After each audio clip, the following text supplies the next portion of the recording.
உழைப்பால் உயர்றவங்க, நல்ல கடுமையாக உழைச்சி உயர்றவங்க, ரசித்து சாப்பிட்றவங்க, சுகவாசிங்க, நல்ல ரெஸ்ட் எடுப்பாங்க. அந்த மகர ராசி ஏற்கனவே குரு பகவான் உங்கள் வீட்டை பார்த்துட்டு இருக்கிறதுனால எல்லாமே சுபம். ஒரு 7-8 வருஷம் பார்த்ததுக்கு இப்போ தான் மூச்சு விட்டு முன்னேறுற பாதையும் கண்ணுக்கு தெரியும். கையில் பணமும் ஓரளவுக்கு இப்போ தங்க ஆரம்பிச்சிடும். இது ஒன்று.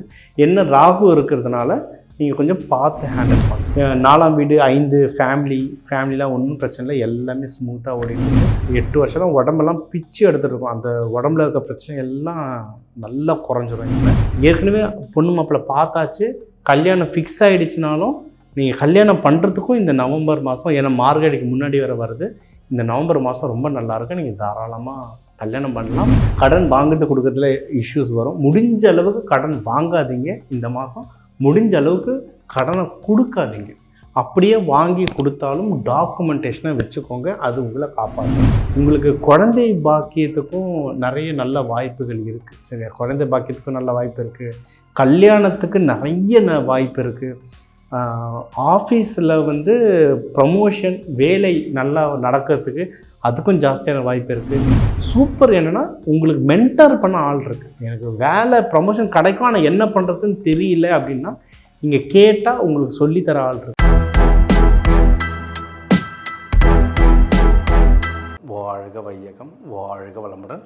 உலகெங்கும் இருக்கும் பக்தி இன்ஃபோ சேனல் நேயர்களுக்கு டிவைன் தினேஷன் அன்பான வணக்கங்கள். சரி, நம்ம இன்னைக்கு நவம்பர் மாத ராசி பலன் எப்படி இருக்க போகுது. சரி, இந்த மாதம் என்ன ஸ்பெஷல் அப்படின்னா குரு வக்ர பயிற்சி நடக்குது. ஏன்னா திருப்பி எல்லாருக்கும் ஒரு சின்ன குழப்பம் வரும்.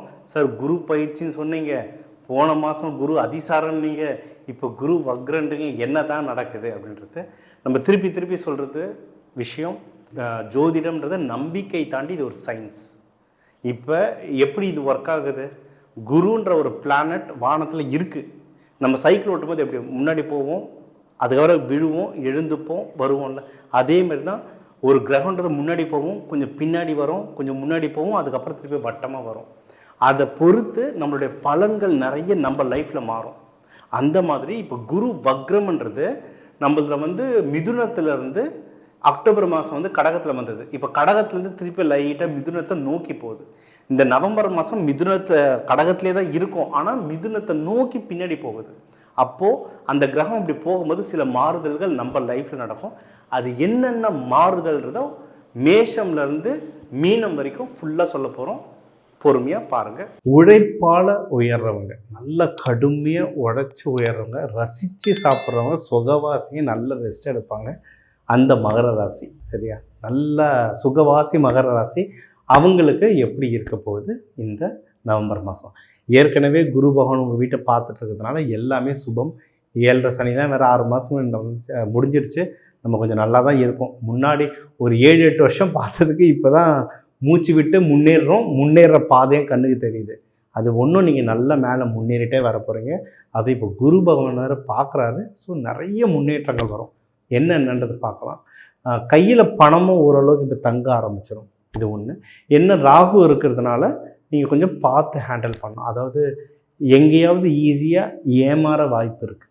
அதனால் அதை கொஞ்சம் நம்மளுடைய பவர் என்ன, நிதானம் யோசித்து இது இவங்களுக்கு கரெக்டாக கொடுக்கலாமா, இல்லை சரி இப்போ பணம் வாங்குறதே பிரச்சனை ஆகிடுச்சு, இவங்ககிட்ட வாங்கலாமான்றதெல்லாம் யோசித்து பார்த்து போனீங்கன்னா தப்பிச்சிக்க அதிக வாய்ப்பு இருக்குது.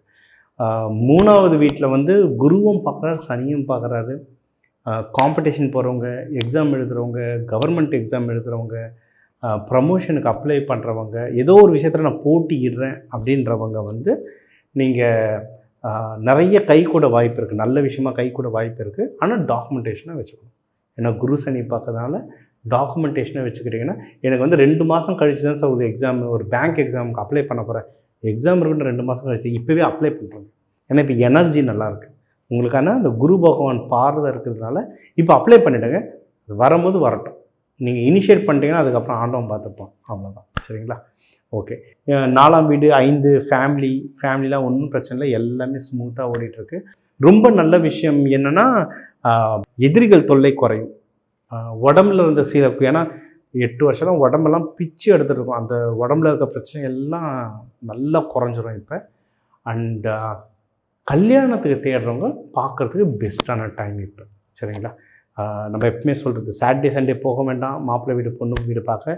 லீவு போட்டாலும் பரவாயில்ல, இல்லை ஆஃபீஸ் முடிச்சு ஈவினிங்காவது ஃப்ரைடே, வெள்ளி, வியாழன், புதன், இது 3 நல்ல நாள். இல்லை வளர்பிறை திங்கள், இந்த நாளில் போங்க. உங்களுக்கு கரெக்டான லைஃப் பார்ட்னர் அமைகிறதுக்கு இது ரொம்ப ஹெல்ப் பண்ணும். சரிங்களா? அதே மாதிரி ஏற்கனவே பொண்ணு மாப்பிள்ளை பார்த்தாச்சு, கல்யாணம் ஃபிக்ஸ் ஆகிடுச்சினாலும் நீங்கள் கல்யாணம் பண்ணுறதுக்கும் இந்த நவம்பர் மாதம், ஏன்னா மார்கழிக்கு முன்னாடி வர வருது, இந்த நவம்பர் மாதம் ரொம்ப நல்லாயிருக்கும். நீங்கள் தாராளமாக கல்யாணம் பண்ணலாம். என்னென்னா அந்த கல்யாணம் பண்ணுற விஷயத்தில் மட்டும் கொஞ்சம் பார்த்துக்கோங்க. ஏன்னா அதில் சில குழப்பங்கள் வரும். யாராவது தேவையில்லாத ஆளுங்க யாராவது வந்து குழப்படி பண்ணுவாங்க. அதை மட்டும் ஜாகிரதையாக டிஸ்டன்ஸ்லேருந்து பொறுமையாக யாருன்னு பார்த்துட்டு அந்த ஆளை அப்படியே நவுத்துட்டிங்கன்னா நம்ம வேலை முடிஞ்சிடும். அண்டு கடன் வாங்குறது கொடுக்குறது அதில் ஜாகிரதையாக இருங்க. ஏன்னா கடன் வாங்குறது கொடுக்குறதுல இஷ்யூஸ் வரும். முடிஞ்ச அளவுக்கு கடன் வாங்காதீங்க இந்த மாதம். முடிஞ்ச அளவுக்கு கடனை கொடுக்காதீங்க.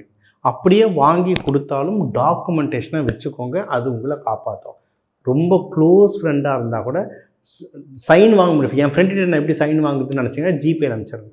அதுவே ஒரு ரிஜிஸ்டர்ட் ரெக்கார்டு மாதிரி இருக்கும். ஏன்னா இன்றைக்கி தெரியாது, ஒரு 6 மாதம் கழித்து பஞ்சாயத்து வரும்போது ஜிபேயை காட்டலாம். அது நம்மளை காப்பாற்றும். சரிங்களா? இது ஒன்று. அடுத்து நீங்கள் வந்து தொழில் நல்லா இருக்குது. சரிங்களா? ஏதாவது உங்களை விட வயசில் பெரியவங்க, இப்போ அப்பா ஸ்தானத்தில் சித்தப்பா, பெரியப்பா, இல்லை ஆஃபீஸ் அவங்கள விட சீனியர் மேனேஜர்ஸ், இல்லை உங்கள் மென்டர்ஸ், குரு, அவங்கள போய் பார்க்குறது ரொம்ப நல்லதுங்க. சரிங்களா? ரொம்ப நல்ல விஷயங்கள் நடக்கும். ஏன்னா குரு பகவானரை பார்க்குறேன். குருனா சாமியாருக்கு தான் குருன்றது கிடையாது. நமக்கு நல்லது சொல்கிற எல்லாருமே குரு. சரிங்களா? உங்கள் மேனேஜர் ஒருத்தர் இருக்கார், தோளில் கைப்பட்டு இதெல்லாம் ஏன் பண்ணி இப்படி பண்ணுறா நல்லா வருவேன்னு உங்கள் மேனேஜரை ஒரு சீனியர் அண்ணாவோ சொன்னாங்கன்னா அவங்களும் குரு தான். அவங்கள போய் பாருங்கள், மீட் பண்ணுங்கள். இந்த டைம் போகும்போது அவங்க ஒன்றும் உங்களுக்கு நிறைய நல்ல விஷயம் சொல்லி தரதுக்கு நிறைய வாய்ப்பு இருக்குது. மகரம், நீங்கள் வந்து அவங்களுக்கு சாப்பிட்றதெல்லாம் வாங்கி தரலாம். ஒரு திடமான பொருளோ, ஸ்வீட்டோ, கூல்ட்ரிங்க்ஸோடு சேர்த்து, இல்லை டீ பிஸ்கெட்டோடு சேர்த்து நீங்கள் சாப்பிட்டுக்கிட்டே ஒரு மென்டாரோடு இருக்கும்போது அந்த பவர் ஏறும். இதெல்லாம் ஒரு விதமான சயின்ஸுங்க. ஸ்பிரிச்சுவலாகவும் சரி, சயின்ஸாகவும் சரி, இது வந்து இந்த உங்கள் டிஎன்ஏக்கு அப்படி வேலை செய்யும். சாதாவாக உட்காந்து பேசுகிறத விட சாப்பிட்டுக்கிட்டே ஒரு திடப்பொருள், ஒரு டீ காஃபி கூட மிச்சர் முறுக்கு வச்சுக்கிட்டு சாப்பிட்டுக்கிட்டே பேசும்போது இது நல்லாயிருக்கும். உடனே திடப்பொருள் தண்ணின்னு வேறு எதுக்கோ யோசிச்சுட்டு போயிடாதீங்க. அது ராகு கேது பிரச்சனையில் தான் எடுத்து வந்து வைக்கும். நான் நல்ல பொருட்களாக சொல்கிறேன். அதை அது ப்ராப்பராக டீ பிஸ்கெட் இல்லை சாப்பாடு ஒரு லஞ்ச் கூட்டிகிட்டு போயிட்டு உங்கள் மென்டார்கிட்ட பேசும்போது உங்களுக்கு சூப்பராக ரிசல்ட் வரும். சரிங்களா? உங்களுடைய தனஸ்தானத்தையும் பார்த்துட்ருக்காரு. என்ன விஷயம்னா உங்கள் தனஸ்தானத்தையும் பார்த்துட்ருக்காரு.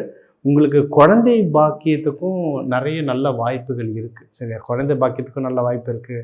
கல்யாணத்துக்கு நிறைய வாய்ப்பு இருக்குது. ஆஃபீஸில் வந்து ப்ரமோஷன், வேலை நல்லா நடக்கிறதுக்கு அதுக்கும் ஜாஸ்தியான வாய்ப்பு இருக்குது.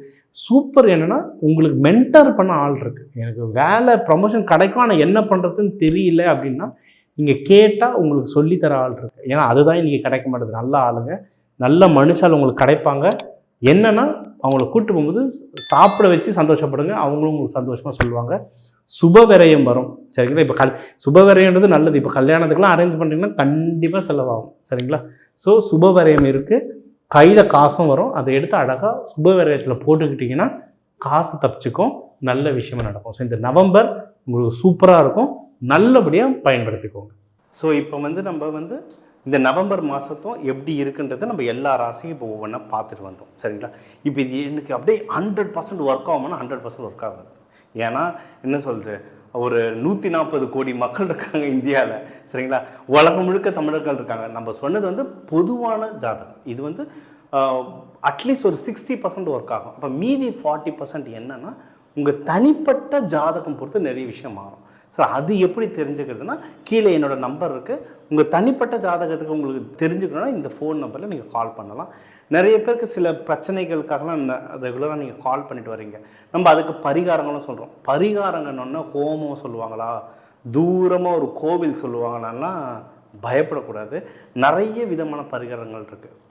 உலகத்திலே பெஸ்ட்டு பரிகாரம் நம்ம சமையல் கட்டிலே இருக்குது. நம்ம தானியங்களை வச்சே வீட்டிலேருந்தே ஏகப்பட்ட பரிகாரம் பண்ணலாம். அதெல்லாம் நம்ம பாட்டிங்க நம்மளுக்கு பண்ணாங்க, இன்றைக்கி நம்ம மறந்துட்டோம், அவ்வளோதான். ஸோ நம்ம வீட்டிலேருந்தே பண்ணுற மாதிரி உங்களுக்கு சொல்கிறேன். ரொம்ப கஷ்டப்படுறவங்க ஒரு அளவுக்கு மீறி போகுது நம்ம தான் சில கோவில்கள் சொல்லுவோம். சில பேர் அதோட மோசமான எக்ஸ்டெண்ட் இருந்தால் தான் நம்ம யாகங்கள் சொல்லுவோம். ஸோ நிறைய அந்தந்த ஜாதகம் அந்தந்த பிரச்சனைக்கு ஏற்ற மாதிரி சொல்யூஷன் இருக்குது. உங்களுக்கு எது சரியோ அதை நான் சொல்கிறேன். தாராளமாக நம்பருக்கு கால் பண்ணுங்கள். எல்லாரும் நல்லா இருக்க, வாழ்க வளமுடன்.